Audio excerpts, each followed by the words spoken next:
如果有人还记得2024年愚人节，任天堂发布了一个名为 Virtual Boy Pro 的整活视频，我可以很明确的告诉各位没接触过现在以克山为代表的一体式 MR 头显的朋友，这个整活视频里的所有内容都可以轻松在克山上面开发出来。然而直到今天，这依然还是一个愚人节玩笑，任天堂根本不在乎这个市场。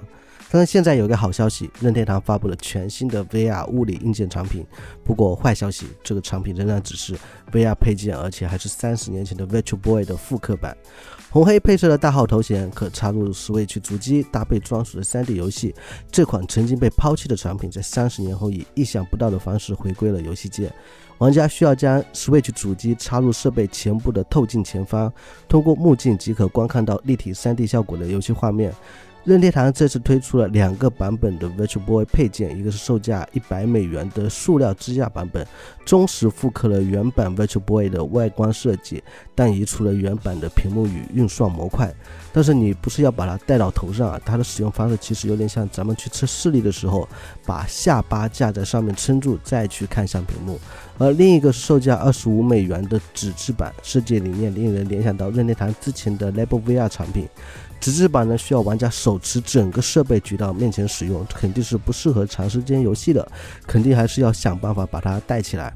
在2026年，你还能看到一个厂家出一个纸质 VR 眼镜盒，这你受得了吗？这要换成任何一个其他品牌都要被吐槽上天。另外，机型的支持也有区分，塑料支架版支持 Switch、Switch OLED 和 Switch 2全部，而纸质版仅兼容初代 Switch， 不支持 Switch 2和 Switch Lite。Switch 配件版 Virtual Boy 将提供15款经典游戏，这相当于原版 Virtual Boy 全部22款游戏库的超过一半。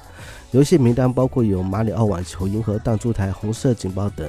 任天堂表示，这些游戏将随着时间的推移陆续发布，而不会一次性全部上线。